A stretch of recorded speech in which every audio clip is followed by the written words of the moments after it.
He goes back queen e6 and the queen comes to d4. Attacking f4. Also maybe rook d7 and attacking g7. So f3 played. Wei Yi is looking also to win the g6 pawn. It still looks like some kind of a fight, but rook g5 is a beautiful move by Gukesh. He's defending the pawn just, and f2 cannot be played, you lose it. So queen e4 offering the trade of queens. And now Gukesh calmly captures the queen. He's like, this endgame is totally winning for me because now I'm 2 pawns up. Rook f5, I love this move. He's going to take this pawn and then he has 2 extra pawns on the queen side even if he loses g6. And Wei Yi stops the clock. Gukesh wins. Welcome to the penultimate round of Norway Chess 2025. We have the China #1 Wei Yi entering into the scene. He pulls back his chair, takes his seat. His opponent, the world champion Domaraju Gukesh. The tournament is at a very interesting juncture right now. Potentially 5 people have a chance to win the title. Who will it be? Will it be Fabiano Caruana or Magnus Carlsen or Gukesh or Nakamura or Arjun Erigaisi? Lot at stake. Wei Yi is not in with a technical chance to win this, but he still definitely wants to spoil others' chances, also make sure that he finishes in top 3. He's there calmly adjusting his pieces, and in comes the 19-year-old world champion Gukesh, who has had a very, very interesting and fighting tournament. Gukesh has had many decisive games in the classical format itself. He did beat Hikaru, he did beat Arjun, he also beat Magnus in classical, but he also lost to Hikaru, he lost to Magnus one game, he lost to Arjun one game. So Gukesh has been like in this kind of topsy-turvy train. But today is a very critical day because if he manages to win in the classical with white pieces, he would surely have a chance to win this tournament. He is half a point behind Magnus and 1 point behind Caruana. We have the guest of honor there making the first move, 1 e4. And Gukesh quickly takes it back because who knows if he has some other move on his mind. Maybe he may want to play something else in the position. And there you see Gukesh adjusting all his pieces calmly. And Wei Yi waiting for the start of the game. Their previous encounter ended in a crazy battle where Gukesh first Wei Yi had a great position out of the opening, then Gukesh had winning chances, eventually a draw, and then the Armageddon was won by Wei Yi. And there you see Gukesh taking a few moments before the game, just calming himself down, getting into the zone. That's very, very important for him. He shakes his hands and let's go. First move, pawn to e4 by Gukesh. And this has been his go-to weapon in this tournament. And Wei Yi says, well, I'm going to be solid today, Gukesh. Let's see what you've got up your sleeve. Just like how Magnus Carlsen, I think, approached the game. He chose the Berlin. What will Wei Yi go for? Knight c6 is the main move in this position. But Wei Yi plays knight f6, the Petrov defense. He attacks Gukesh's e4 pawn. And this is considered by many as one of the most solid opening weapons out there. And now it remains to be seen how will Gukesh battle this. Because if he doesn't have a new idea up his sleeve, most of the lines finish in equality here. Knight goes back and now black takes it.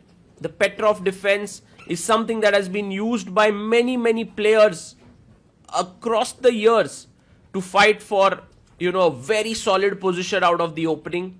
One of them being the great champion Vladimir Kramnik.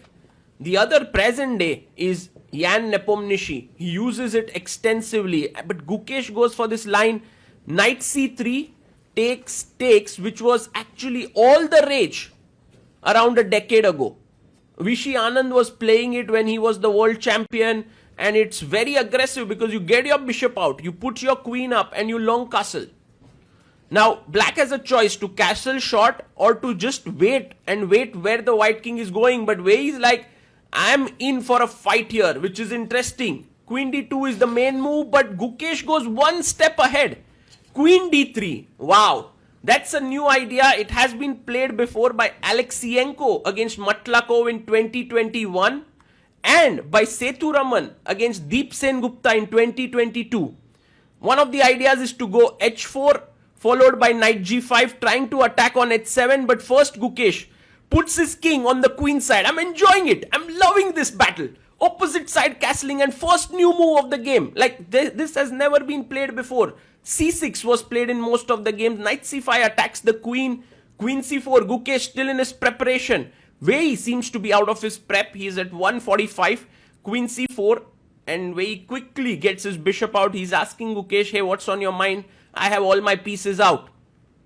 Well, Gukesh's queen now goes to f4. That's the point. You are into the attacking zone. These are the kind of squares where some tactics can happen around the black king.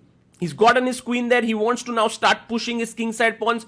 Pawn to d5 played here by Wei in the center of the board. And Gukesh now can push c4, making use of this thing. But he goes knight d4. Very interesting move. He wants to maybe pick up the bishop. Or maybe he just wants to use g4 and knight f5. Bishop comes out to d6, attacking the queen. Now there are two options. Go back or trade the queens with queen g5. I'm pretty sure that Gukesh is not going to trade his queens. He comes back.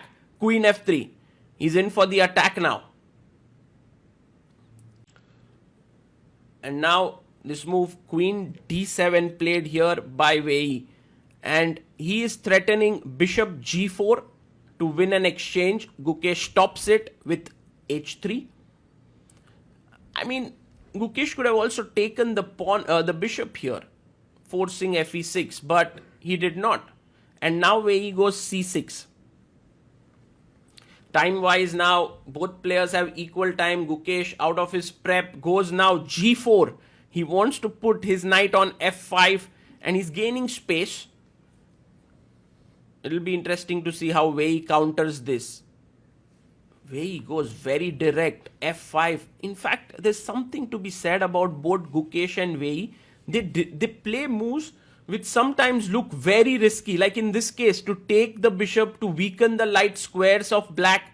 But Wei sees that it's fine, and now this move is a big shock and a surprise for me. g5. Why? Because now black can play f4, push the bishop back, get his bishop on this long diagonal, either to bishop f5 or bishop f7, bg6. f4 played here by Wei. Powerful move. What is Gukesh going to do? And how come he makes these decisions like g5, allowing the pawn to come to f4? Remains a big question to me. Rook e8. Wei says, all my play is in the center here. I'm happy to bring and centralize my rook.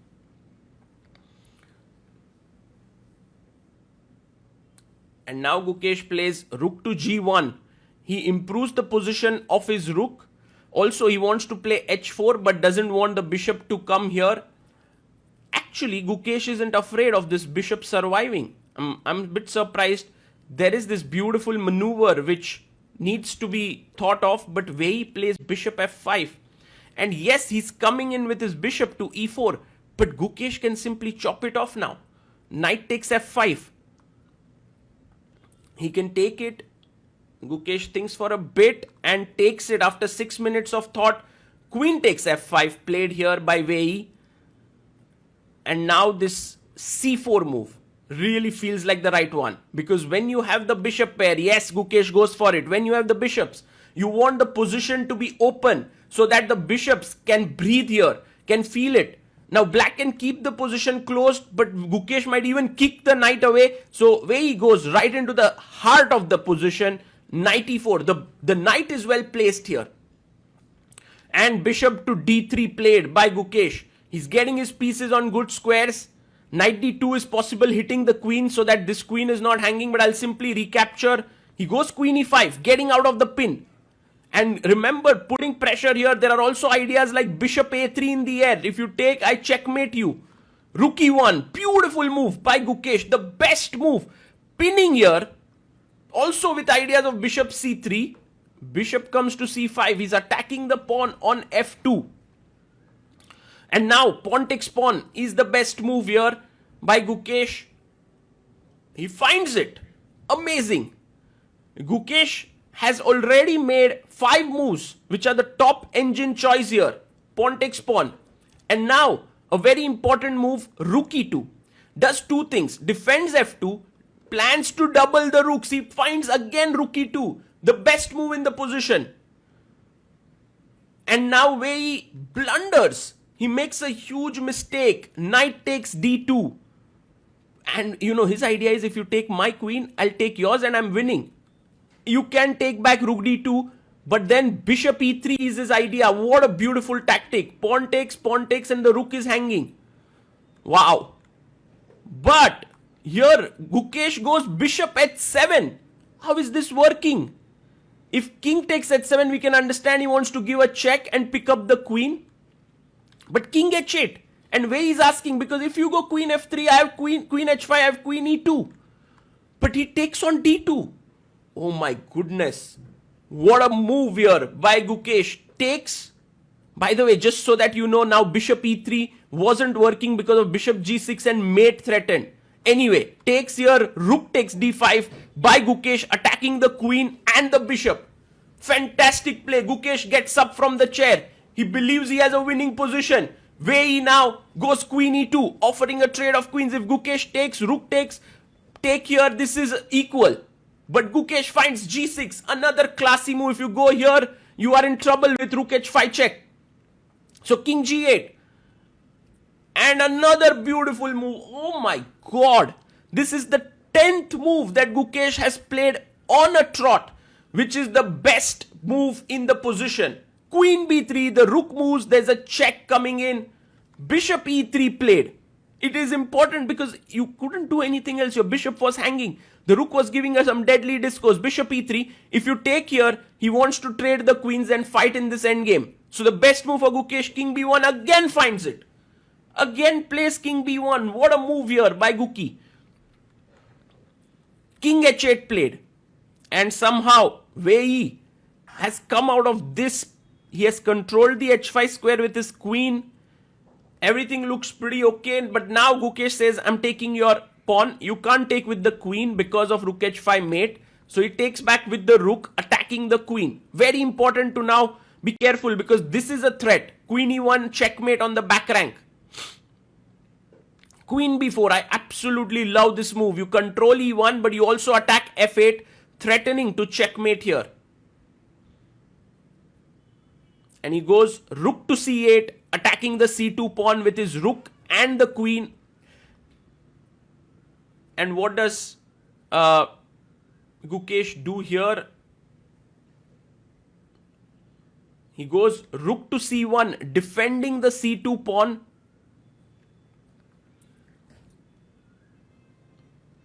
And if you look at the position, Gukesh is right now a pawn up. Rook e4 played here. And I think rook c1 was good on 2 counts. c2 is defended, back rank issues solved. Queen a5. Now threatening check here. Also threatening to snatch a pawn. Why not? But be careful. Be very careful. If you are not careful, then queen c2, rook c2, rook e1 can be a mate if the queen is not controlling the square. So king g8 played. So like taking this pawn would be a huge blunder because of queen c2.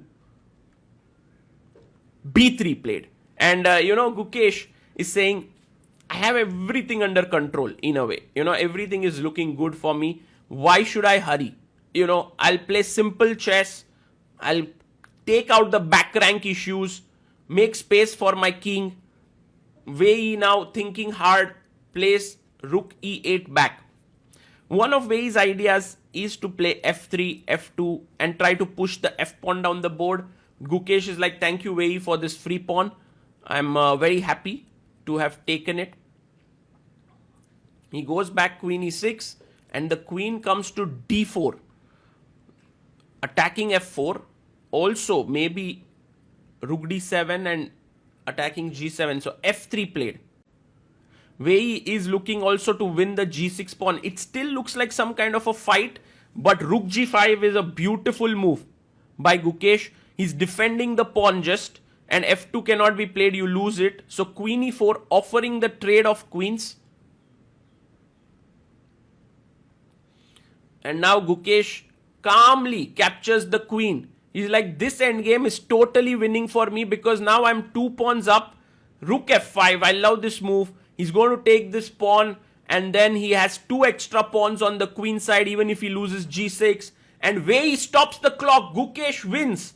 Unbelievable play, insane play by Gukesh, I must say. From move number 19, he played all the best moves of the engine until move 40. And I think this was maybe one of the most accurate games. What I love about Wei Yi here is how calm and gracious he is in his loss. And look at Gukesh there analyzing. I think it's just beautiful to see this. And Gukesh, by the way, with this victory, now reaches on the number 2 spot because Magnus did beat Caruana. So he's still half a point ahead of the field, but Gukesh is half a point behind, and tomorrow's pairing is going to be an absolute rock star. That is the final round. Gukesh is going to take on Fabiano Caruana, while Magnus Carlsen will be playing against Arjun Erigaisi, which is going to be so exciting, because if Arjun manages to hold or beat Magnus and Gukesh manages to beat Fabi, Gukesh might as well win Norway chess here. And they are looking up at the screen trying to see what moves had been played to analyze there.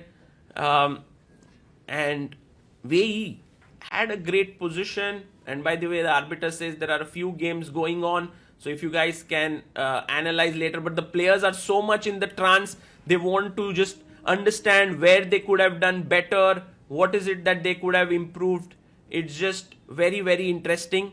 I want to just show you those final, those few tactics that happened after knight takes d2, which Gukesh calculated beautifully. And I think it just goes to show that Gukesh is in great form tactically here in Norway chess. Of course, positionally, he didn't play so well. He didn't play so well against Hikaru as well. Even in this game, he was, I think, in a worse position. But once the board opened up and tactics flowed in, there was nothing stopping him. And I think finally both the players kind of agreeing upon some point.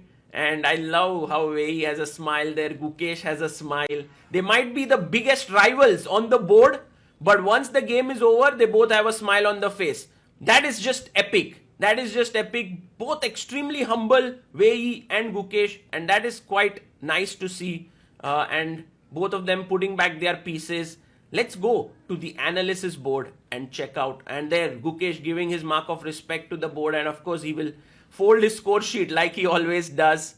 Let's head over to the analysis board to check those few bit of tactics that happened in the game.